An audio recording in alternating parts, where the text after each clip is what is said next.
geliat sosok Dr. Amir Usaha, politisi senior P3. Sistem yang mengatur dia sehingga tidak boleh jadi wakil. Jadi Iya. Jadi isian. Memang kalau kekuatan besar ini menyatu, kalah juga dalam bertarung, dalam mengusung orang itu sering juga kalah, dan sekarang ini selalu melangkah langkah pasti yang dia lakukan. Bismillahirrahmanirrahim. Assalamualaikum warahmatullahi wabarakatuh. Dan salam sejahtera buat seluruh sahabat dan sobat episode dimanapun Anda berada. Jumpa lagi dengan saya, Suhadi Gus Amir, tentunya di acara kesayangan kita, episode Rumah Edukasi. Sahabat dan sobat episode, pada kesempatan kali ini telah hadir di tengah-tengah studio episode narasumber kita yang akan membedah tema diskusi kita pada kesempatan kali ini. Saya langsung memperkenalkan, beliau adalah Bapak Sugianto Peta Negara, Direktur Eksekutif Lensa Indonesia. Siap. Assalamualaikum Pak Direktur, sehat? Waalaikumsalam. Alhamdulillah. Lensa Indonesia ini adalah lembaga konsultan politik, lembaga riset yang sudah lama berdiri di Sulawesi Selatan dan sudah aktif di Indonesia Timur selama ini, sahabat dan sobat episode. Beliau ini konsultan berpengalaman. Sudah banyak menangani pilkada-pilkada di Indonesia Timur. Dan pada kesempatan kali ini kami akan mengangkat tema diskusi geliat sosok Dr. Amir Usaha, politisi senior P3 yang di Sulawesi Selatan sangat berpengaruh, khususnya di internal P3, sahabat dan sobat episode. Baik, saya langsung mendiskusikannya. Pak Direktur, kalau kita melihat geliat politik Pak Amir Usaha sampai hari ini menjadi waketum dan menjadi penentu di kawasan Indonesia Timur, khususnya di kawasan Sulawesi Selatan, kira-kira langkah-langkah politik Amir Usaha ke depan seperti apa dalam kacamata kita dan harusnya seperti apa? Ya, jadi terima kasih. Sebelumnya mungkin saya sedikit menjelaskan terkait dengan Amir Usaha ini yang saya kenal, dan mulai dia sebelum jadi anggota DPR sampai sekarang dia menjadi tokoh yang luar biasa. Beliau senior saya di KNPI, jadi pernah juga bertarung di KNPI. Dia waktu itu kalah sebagai ketua. Dan saya kira beliau itu sebagai politisi dari Goa untuk Indonesia sudah luar biasa. Dia punya dinamika yang dia sudah lalui, sering kalah juga dalam bertarung, dalam mengusung orang itu sering juga kalah, dan sekarang ini selalu langkah pasti yang dia harus lakukan. Ya, mulai kemarin dia mulai dengan dulunya dia selalu mengusung Pak Mabusila, selalu kalah. Sekarang dia sudah mulai memberikan dukungan dan itu selalu menang.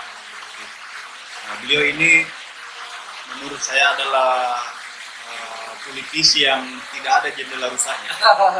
Ya, artinya tidak terlalu signifikan isu-isu negatif yang bisa menyerang beliau. Jadi dari segi politik beliau agak mudah lah memainkan ritme politik, karena ya mudah-mudahan beliau terus jaga ini.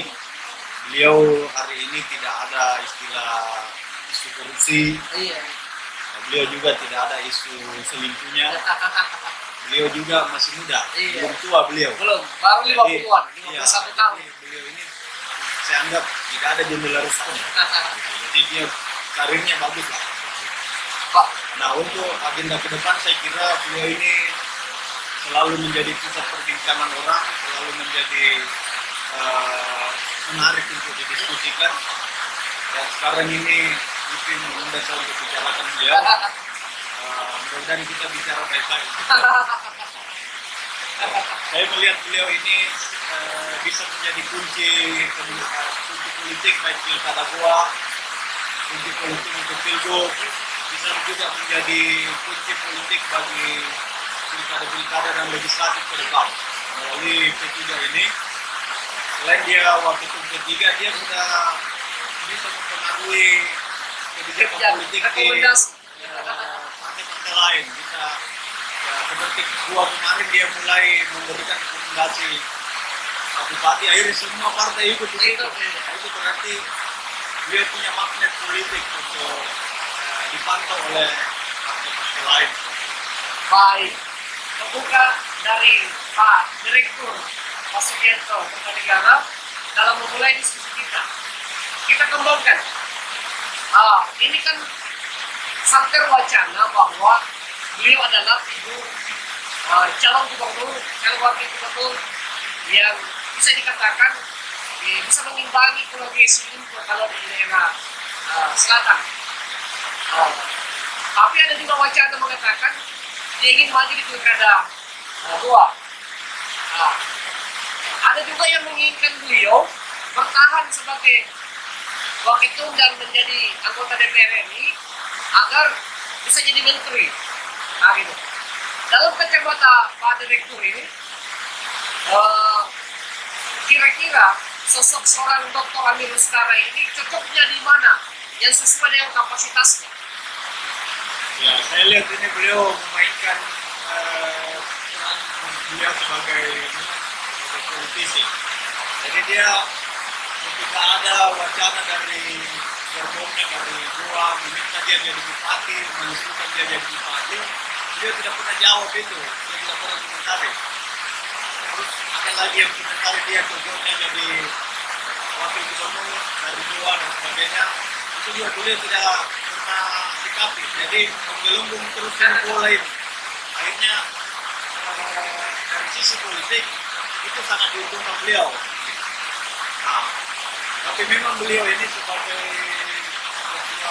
wakil partai, memang beliau punya tugas besar untuk mengangkat elektoral P3. Iya, jadi kemungkinan besar kalau saya prediksi saya ya dia tetap menjadi legislatif dan dia menentukan siapa bupati, siapa gubernur, siapa wakil.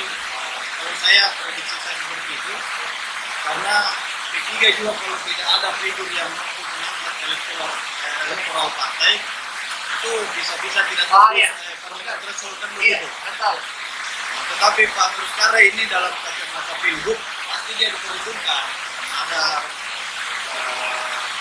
partainya. Yang kedua, dia figur selatan. Nah, seperti Pak Gubernur sekarang ini yang akan dilantik ini, pastilah dia cari figur selatan. Dari selatan, benar. Dan yang kedua, yang paling strategis itu cari orang tua. Iya. Ya, cari orang tua artinya kalau beliau tidak bisa menggandeng bupati hari ini, pasti dia cari alternatif yang lain. Karena bahaya juga kalau beliau ini tidak hati-hati menentukan masa depannya. Tidak bagus kalau kita berkuasa sebentar saja, Pak. Benar. Kalau kita sudah rebut kekuasaan, jangan sampai kekuasaan itu lepas. Jangan sampai lepas, pertahankan dan karena ada kesempatan besar kita untuk berbuat, begitu. Jadi kita butuh itu untuk saya mendukung sebenarnya orang yang mau lama bertahan untuk masa seperti itu. Nah, Pak Amir ini kan dia sudah merebut kekuasaan legislatif juga. Nah, pasti dia punya cita-cita lagi untuk menguasai masuk di kekuasaan eksekutif. Itu pasti. Benar. Namanya politik kan ada yang tidak kelihatan, ada yang kelihatan cara-cara kerjanya seperti itu. Nah, beliau ini menurut saya kunci, bisa menjadi kunci kemenangannya Bapak Sudirman kalau maju ke depan. Terus bisa juga menjadi kunci kemenangannya Pak Bupati Goa yang maju pilgub. Ya, ketika disandingkan dua kekuatan head to head, itu kan menarik ya. Bagi Amir sekarang ada sama Pak Bupati. Iya. Kalau head to head tapi Pak Amir sekarang ada di pihaknya Sudirman. Itu masih bola di sini. Bahaya kan begitu. Tidak karena beliau punya basis di Goa itu luar biasa. Iya. Beliau di Goa itu pemilih fanatiknya, pemilih organisatorisnya, ini sudah terbangun, sudah tertata rapi, saya lihat seperti itu, dan beliau bisa menjaga. Makanya sangat mudah beliau menetapkan orang, dia kasih gaji orang legislatif. Ini kan dia pemenang legislatif di Goa, karena basis itu sudah jelas. Sudah jelas. Iya, dan caranya dia merawat basis itu luar biasa. Nah, ini beliau ini punya kerja-kerja politik cukup bagus, dan gaya politiknya juga, personal branding beliau itu cukup disenangi oleh masyarakat.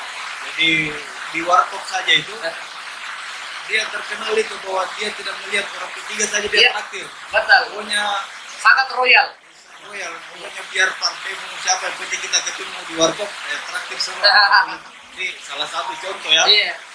Bahwa pemimpin yang mau membedakan ini urusan politik, ini urusan masyarakat sama saja. Sama saja. Itu yang. Dan saya yakin beliau ini figur-figur begini disenangi oleh orang Sulawesi Selatan. Nah, salah satu figur mungkin dari Goa untuk maju pilgub itu beliau. Beliau karena nanti Pak kunci ini barang. Iya. Anggaplah head to head ini, saya melihat ini yang bisa jadi 01 ini kan ya bisa yang mumpuni ya, sudah mempunyai indikator politik yang cukup. Nah ini Pak Andi Sudirman ini sudah pasti. Sudah pasti, betul.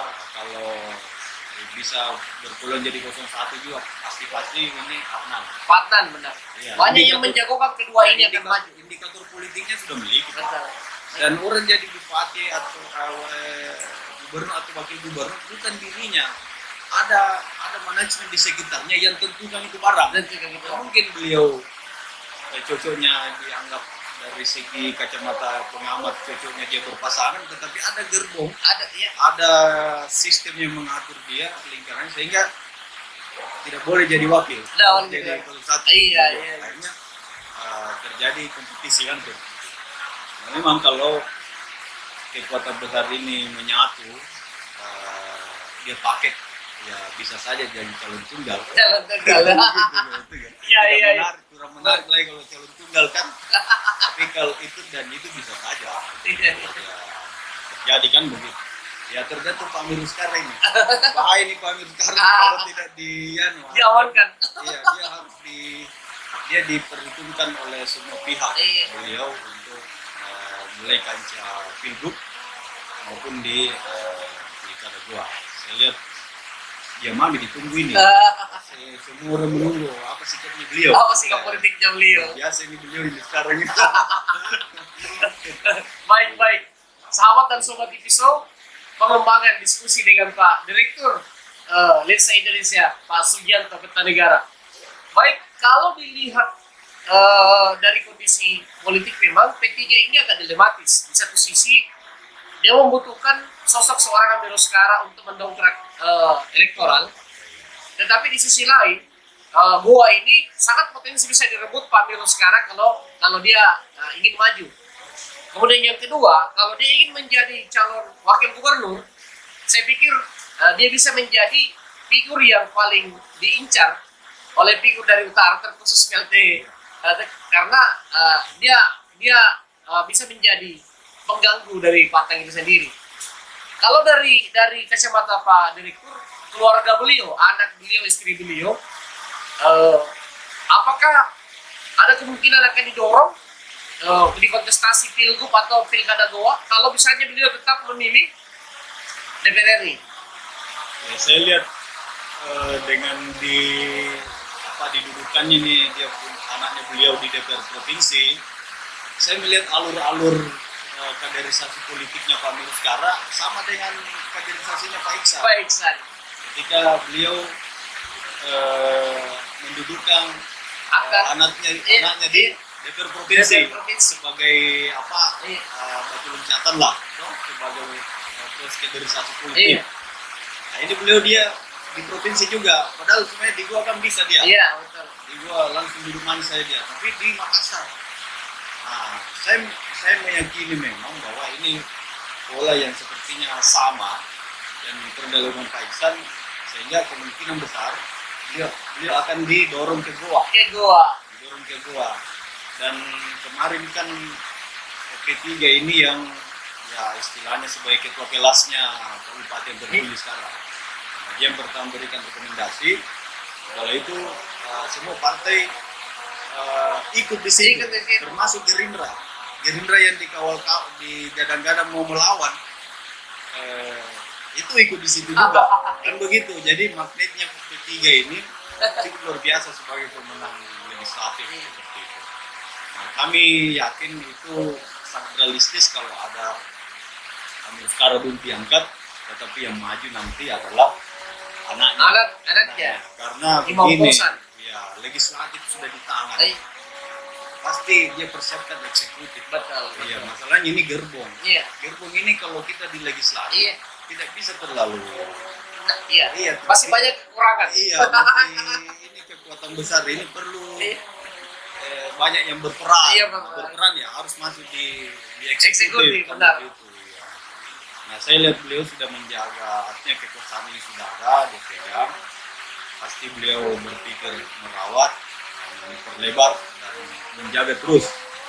Begitu. Kalau misalnya Pak Direktur beliau tidak maju di Pilgub dan tidak maju di Pilkada, apakah kecenderungannya dia akan membangun koalisi dengan Adnan atau dengan Adi Sudirman untuk merawat basisnya di Goa? Beliau sama saya melihat sampai hari ini beliau terus membangun koalisi dengan Pak Adnan.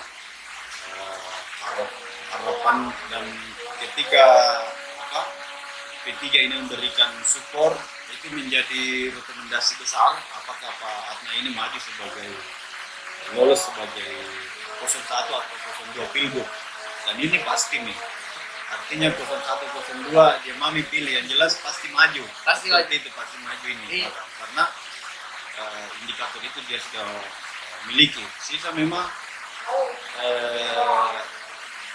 hubungannya ada di Goa. Kalau salah-salah di Goa ini apa istilahnya ritme politiknya itu bisa berpengaruh ke Pilgub begitu. Ya, terkait dengan persiapan 2024 siapa bupati siapa wakil begitu kan.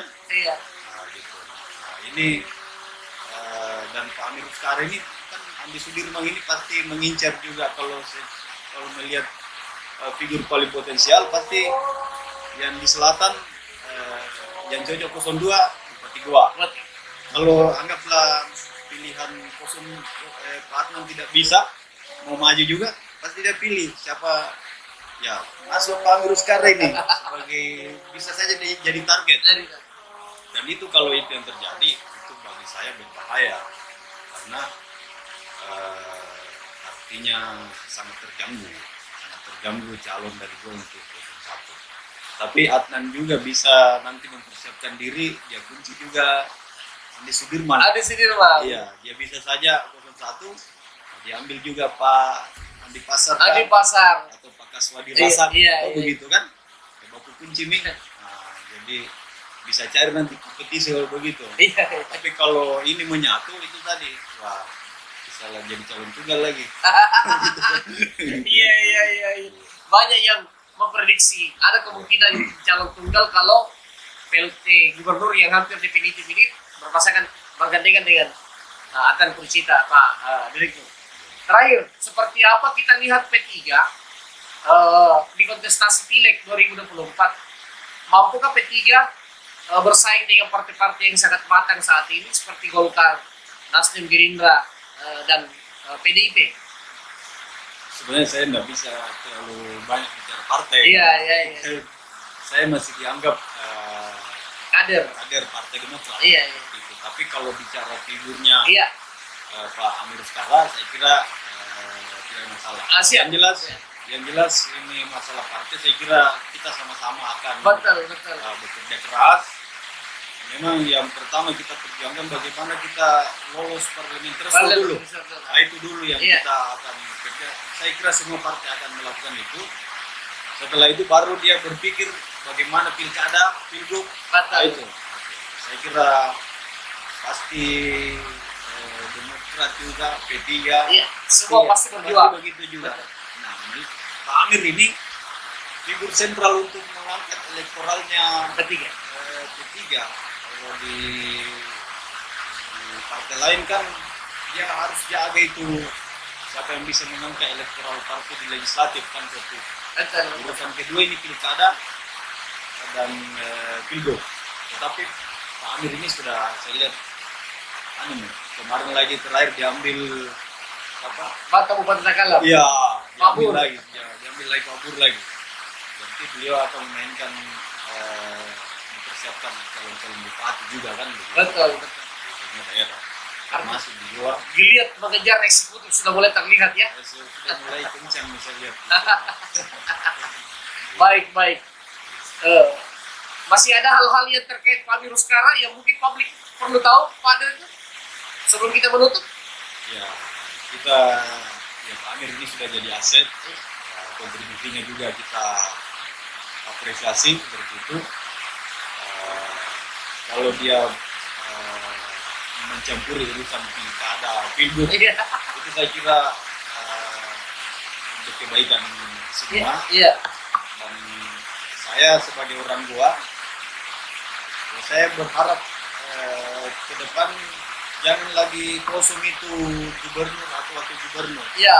Jadi saya menginginkan di Gubernur Sulawesi Selatan itu kembali ada Putra dua. Nah, itu kami koordinasikan dengan teman-teman karena sangat berpengaruh juga kan begitu. Nah, gua ini bagi kami itu kekuatan emosional kedaerahan itu tinggi Pak. Nah, tinggi. Terus sama orang di Bone kan seperti itu tinggi. Nah, saya melihat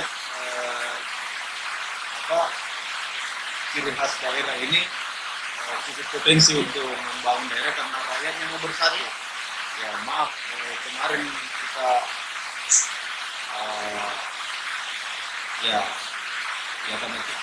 kemarin saya istilahnya kita beda. Iya. Tapi kan di politik tidak ada yang abadi. Tidak ada yang bisa abadi. berubah. Betul. Mungkin itu. Baik sahabat dan sobat Ipuso, demikianlah diskusi santai kami bersama Direktur Lensa Indonesia Bapak Sugianto Kertanegara dalam membahas sosok seorang Dr. Amir Ruskara, politisi yang sangat disegani di kawasan selatan, terutama di Indonesia Timur, terkhusus bagi seluruh kader-kader P3. Beliau adalah ikon dan tokoh P3 di kawasan Indonesia Timur. Terima kasih Pak Direktur sudah bersedia hadir dan mengedukasi masyarakat Sulawesi Selatan di IP Show. Jangan pernah jenuh diundang ya Pak Direktur ya. Siap. Untuk mengedukasi masyarakat Sulawesi Selatan. Assalamualaikum warahmatullahi wabarakatuh. Waalaikumsalam warahmatullahi wabarakatuh. Bar,